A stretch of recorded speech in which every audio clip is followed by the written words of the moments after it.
¿Qué lo vas a reponer? Sí, eso lo voy a intentar. Sí, yo no quiero clase. Buenas. No, para tocar no, porque pero podríamos hacerlo para tocar, ¿eh? Pero los experimentos con gases, hay que volver cada 10 minutos, hay que volver a aprender. Yo lo tengo controlado. O sea, por HD, por HDR, ya está grabando.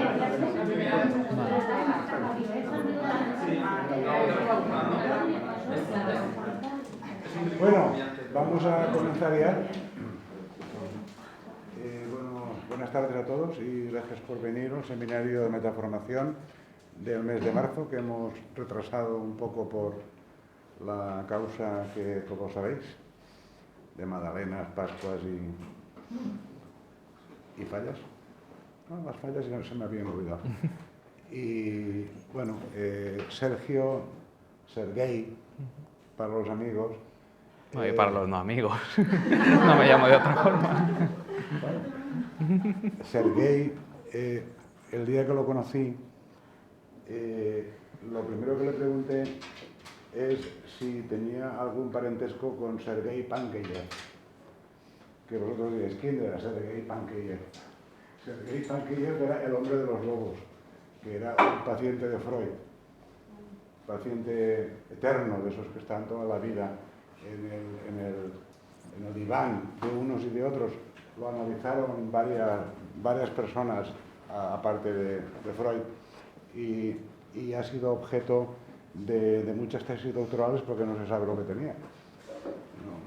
Nadie ha llegado a un diagnóstico claro con respecto a Pankejeff, ¿no? El asunto es que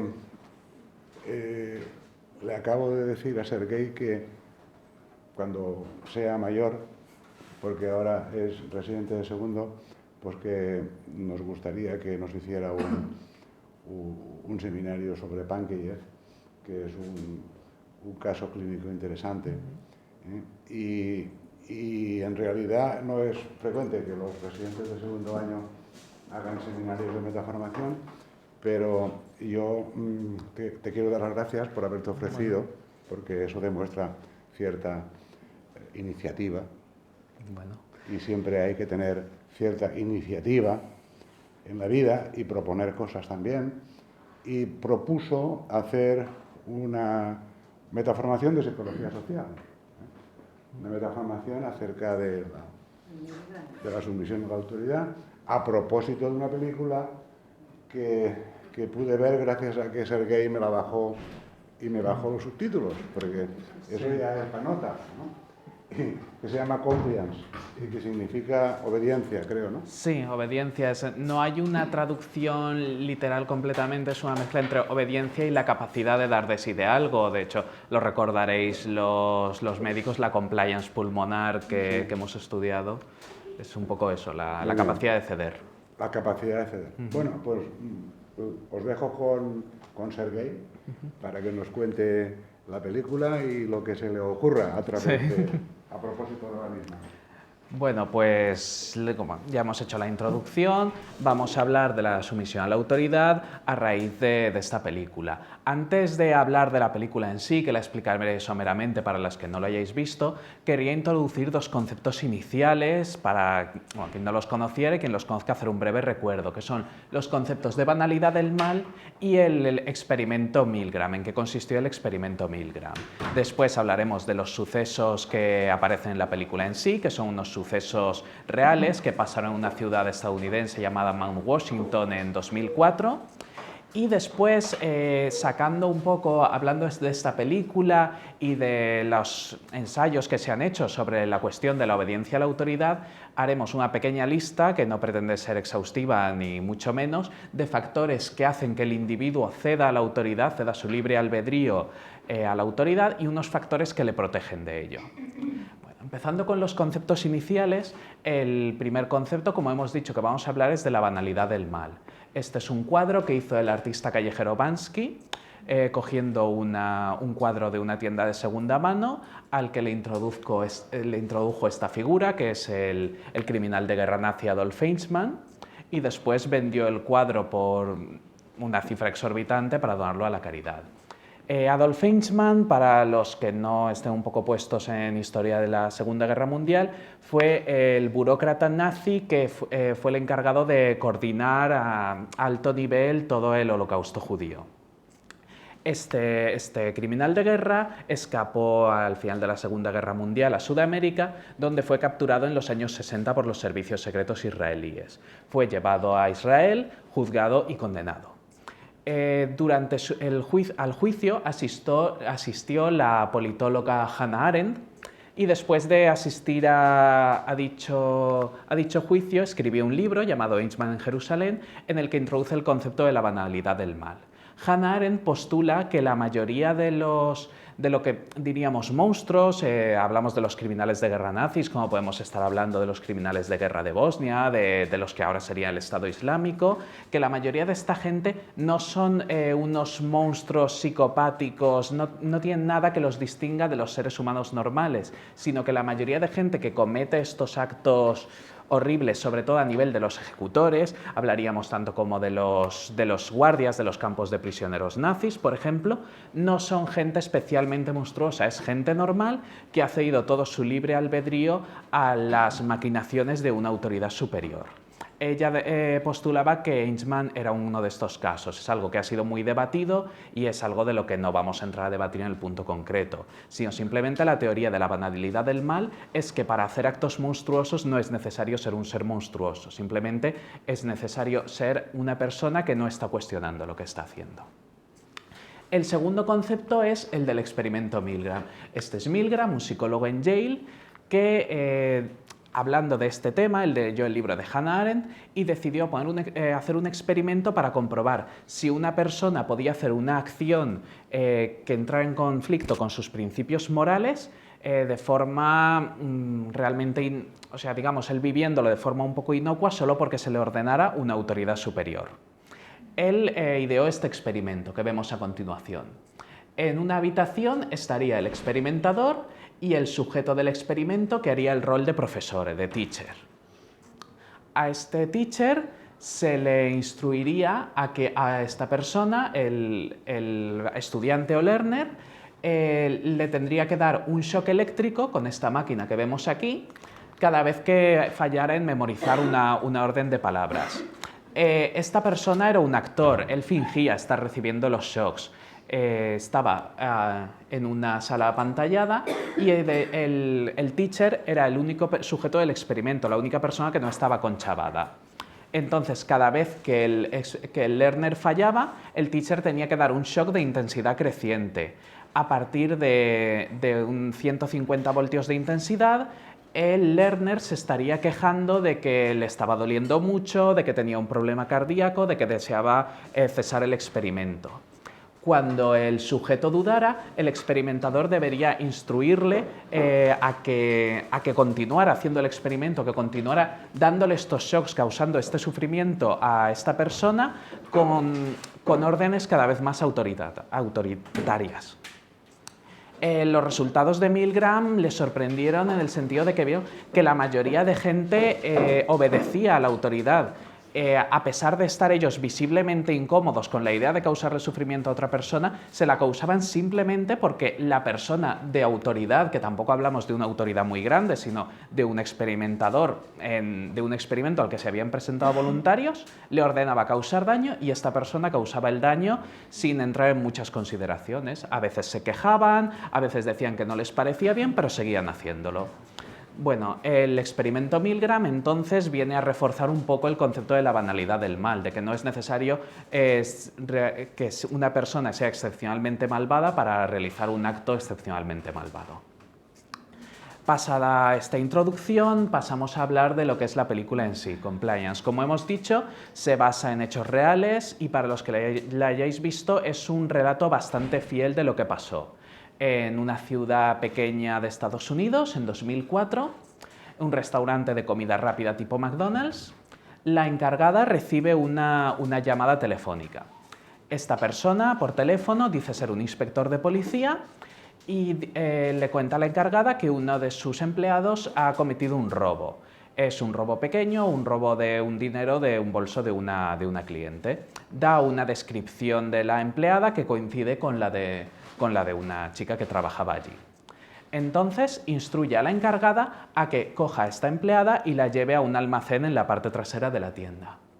Le explica a la empleada la situación, le explica que van a ir a detenerla en un futuro breve y que pueden facilitar mucho las cosas si ella se somete un poco a un registro para asegurar que ella sea culpable o bien sea inocente. Todo esto, repito, por teléfono una persona no se identifica dando un nombre, dice que va en nombre del departamento de policía, pero físicamente no hay nadie ni se da ningún otro dato. Bien, la encargada accede a retener a esta chica y la chica accede a los actos que se le van ordenando. El primer acto es que se le haga un registro quitándole completamente la ropa. Ella está durante unos tiempos... De esto hay un metraje real de la cámara de seguridad. No he querido enseñarlo porque me parece de bastante mal gusto. Pero bueno, si alguien tiene curiosidad en internet puede acceder al metraje real de esta situación. Bueno, pues la chica se le desnuda, la encargada le hace un registro exhaustivo, lleva la ropa a su coche para asegurar de que ella no puede acceder a la ropa porque se supone que podía tener el dinero oculto, con lo cual la encargada, una persona que se está ocupando de su restaurante tranquilamente, está ahora mismo reteniendo a una persona a la que ha desnudado y la ha privado de su ropa y de sus objetos personales. En el momento en que la encargada no puede seguir estando en el almacén porque tiene que ocuparse del restaurante, el policía con el que está hablando por teléfono le sugiere que llame a otra persona. A la encargada se le ocurre llamar a su prometido. El prometido de la encargada está en el restaurante, en el almacén, continúan las humillaciones hacia esta chica, haciéndole que salte, realizando una inspección de cavidades y culminando en una agresión sexual que ordena la policía. Ordena a la policía telefónicamente.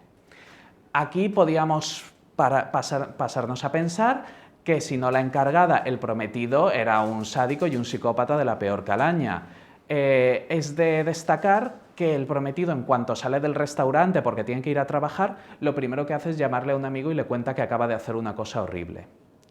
Posteriormente, la situación finaliza cuando la encargada llama a otro empleado para que vigile a esta chica y este empleado se niega a realizar todos estos actos y llama a la policía de verdad en ese momento.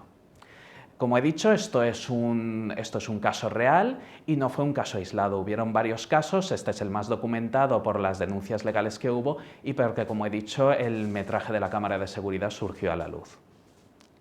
Entonces, una vez nos hemos puesto en esta perspectiva, en la perspectiva de que no es demasiado difícil que los individuos ordinarios obedezcamos a alguien solo porque tengamos la percepción de que este alguien tiene una cierta autoridad con nosotros, ¿qué factores favorecerían esta sumisión? Voy a poner unos cuantos ejemplos, como he dicho, no van a ser exhaustivos, y quiero hablar un poco de estos factores aplicados al experimento de Milgram, a los sucesos de Mount Washington que se narran en la película, a, como decía Milgram y como decía Hannah Arendt, estos sucesos, o sea, estos factores aplicados al holocausto nazi, y por poner un factor, digamos, que sería diametralmente opuesto al holocausto nazi, por lo que pasó en Estados Unidos durante la Segunda Guerra Mundial. Cuando Estados Unidos entra en guerra con Japón, Estados Unidos coge a todos los ciudadanos estadounidenses, americanos de origen japonés, que tuvieran padres o abuelos japoneses, les mete en campos de concentración y les expropia todas sus posesiones. O sea, es básicamente una imagen en espejo de lo que estaba pasando en Europa, la única diferencia es que no se lleva un exterminio sistemático de la población. Pero bueno, para que veamos que no es necesario un Estado totalitario para que pasen este tipo de cosas. Bueno, el primer factor y el más evidente sería la deshumanización.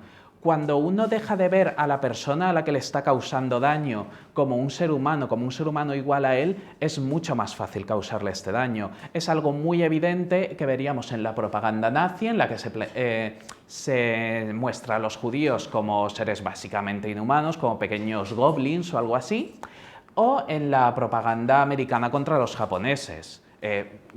Fijemos que amarillo pasa de ser una forma despectiva de hablar para ser el color del que realmente están dibujados.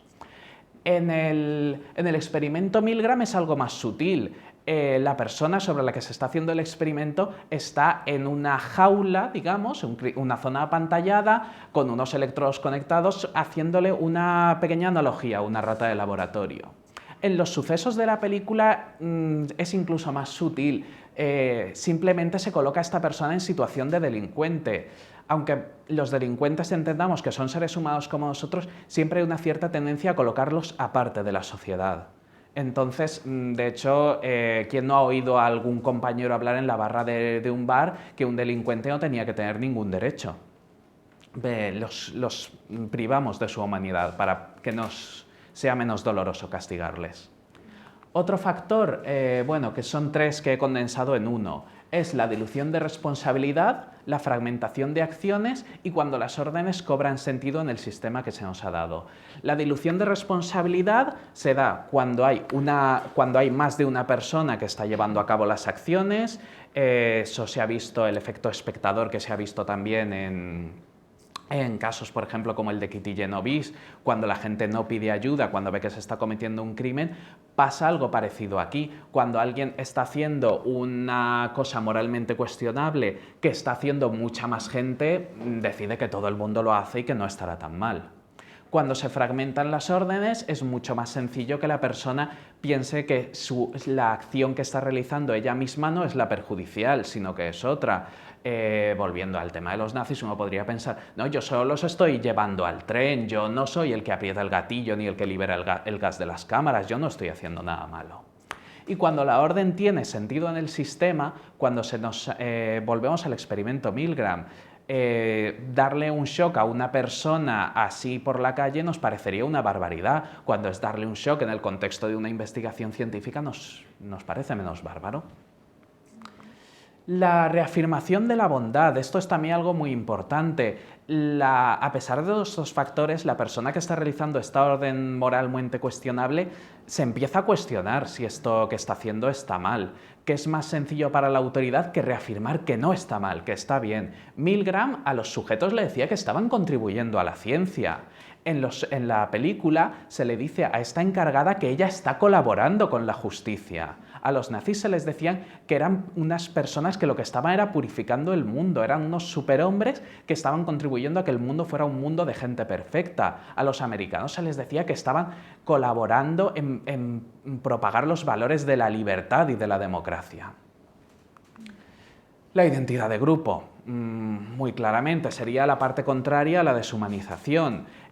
Los que estamos haciendo esta acción un poco cuestionable somos un grupo y la gente que está afuera nos tiene que dar más igual, es menos valiosa que nosotros. Eso es algo, pues, la imagen en espejo de la deshumanización que se ve simplemente en el hecho de que uno, por ser de un equipo de fútbol, puede considerar a los del equipo de fútbol rival, vamos, menos que ratas. Cualquiera que entre en internet a leer unos comentarios de un diario deportivo se puede dar cuenta de esto. La culpabilidad, el miedo y la vergüenza que nos produce no obedecer a la autoridad es un factor también muy importante. Cuando una persona está en una posición de autoridad percibida para nosotros, tenemos la tendencia natural a agradarle, es un mecanismo evolutivo. Si le caemos bien a la gente que está por encima de nosotros, si hacemos lo que él quiere, es probable que nosotros salgamos beneficiados, ya sea pues a nivel profesional, como sea a nivel de no ser castigados, de que no se realicen abusos para nosotros. Eso nos puede causar un miedo, también nos puede causar culpabilidad si tenemos una apreciación genuina por esta persona, el desobedecerla o digamos, decepcionarla. La vergüenza de que nuestros iguales puedan ver que mientras todos ellos están realizando una acción que puede ser moralmente cuestionable, nosotros no la hacemos. Estamos fuera del grupo, no estamos haciendo nuestra parte. Eso también nos causa vergüenza y miedo. La aceptación percibida de la víctima. Digo percibida porque muchas veces lo que está pasando no es que la víctima lo esté aceptando, es que está desarrollando su indefensión aprendida. En el experimento de Milgram, las entrevistas posteriores, mucha gente se justificaba diciendo que tanto él como el learner habían firmado una descarga de responsabilidad y aceptaban voluntariamente participar en el experimento. Obviaban que después de haber firmado la persona se negaba y quería dejar de participar.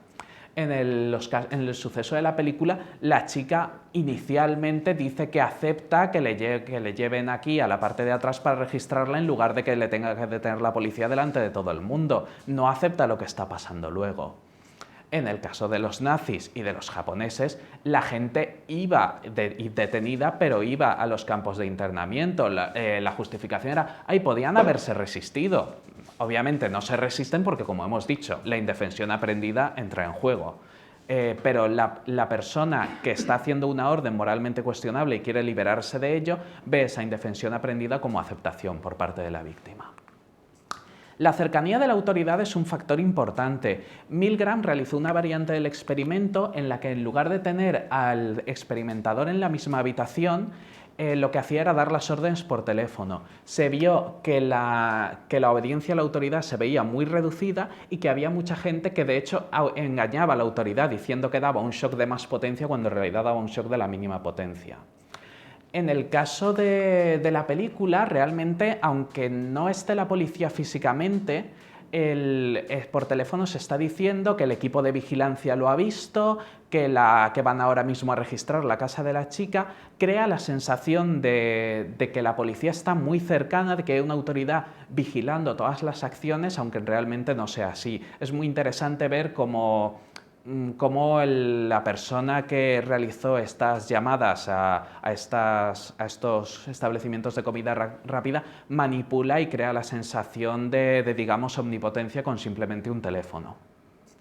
En el caso de los nazis, ¿qué se va a decir? La propaganda nazi, la omnipresencia del símbolo de la esvástica no era simple, era un movimiento de marketing, por decirlo así. Es una forma de crear una imagen de marca que te da la sensación de que el partido está vigilando completamente todos los aspectos de la vida diaria. En Estados Unidos, aunque se hace de forma más sutil, la propaganda siempre tiene un poco la percepción de que el gobierno, de que el propio país, representado por la figura del tío Sam, que es una persona vestida con la bandera que es omnipresente en muchas partes de Estados Unidos, siempre está vigilando que los americanos cumplan con su deber.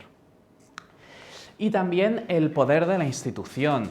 Los experimentos de Milgram se llevaban a cabo en Yale, que es una universidad conocida y respetada prácticamente de forma universal.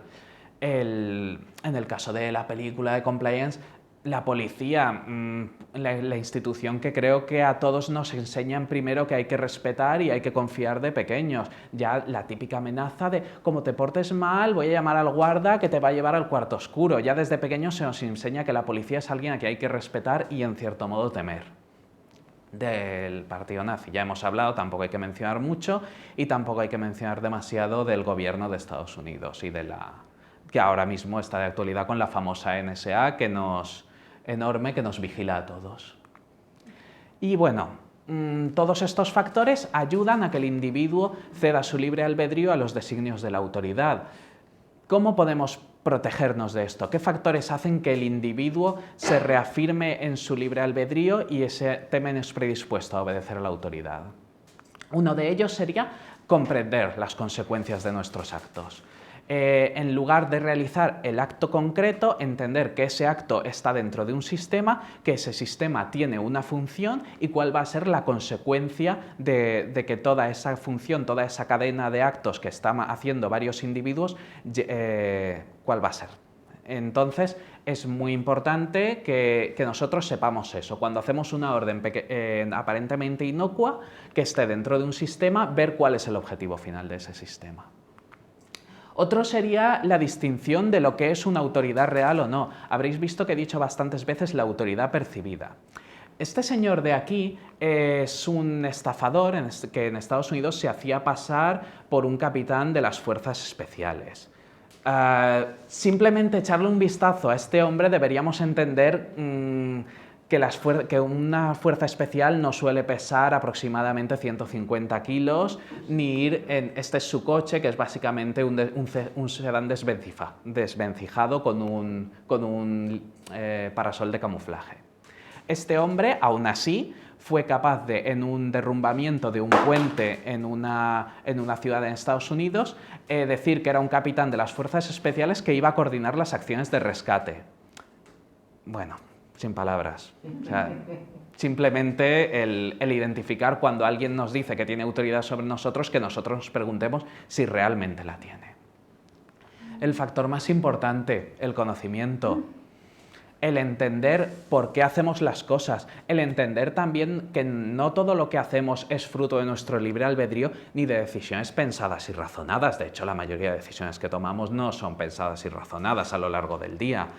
Y simplemente el saber, pues eso, las consecuencias de los actos, la historia para evitar repetirla, todo lo que el conocimiento es un arma potentísima en el aspecto de no convertirnos en meros borregos de los poderosos. Y un autoconcepto realista. Como he dicho, la gente tiende a justificar sus acciones, a reafirmarse en que las cosas que hace están bien hechas. Es un mecanismo lógico y normal que nos protege de nuestras propias dudas y nos permite dormir por las noches. Aún así, tenemos que intentar ser realistas sobre las cosas que hacemos, ser conscientes de que somos seres humanos, que tenemos defectos y que podemos ser manipulados y no todas nuestras acciones pueden ser fruto de nuestro, como he dicho, nuestro libre albedrío. Y bueno, esto es básicamente la presentación. Como he dicho, la quería hacer relativamente breve y no es algo exhaustivo porque creo que también es un tema que da para mucho debate y que se pueden hacer aportaciones muy interesantes. Muchas gracias a todos por vuestra atención y bueno, pasamos ahora a la parte más abierta y creo que más interesante que oírme a mí hablar.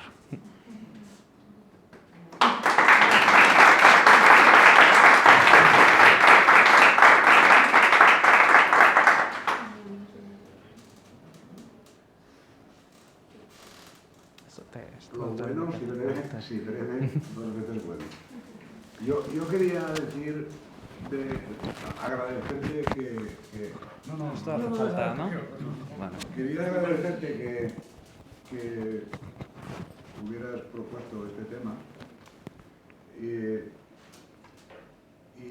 quería felicitarte por tu parquedad y también por las citas que has hecho. Te has dejado una que yo creo que es muy importante, que es... ¿Stanford? Sí, el experimento Stanford, ¿no? Sí. Pero bueno, una cosa que me ha llamado la atención es lo bien que hablas. Es decir, hablas tan bien que te voy a fichar como locutor del servicio. La verdad es que pronuncias muy bien y tienes una dicción magnífica, no sé si te lo han dicho antes. Me lo han comentado, es que yo he hecho teatro y aparte soy muy teatrero, o sea, las dos cosas. ¿Has hecho teatro? Sí, he hecho teatro. Es que se te nota la voz, una voz trabajada. ¿No eres cantante? No. O sea, eso es algo que por el bien de todos no me oigáis cantar nunca. Muy bien, muchas gracias.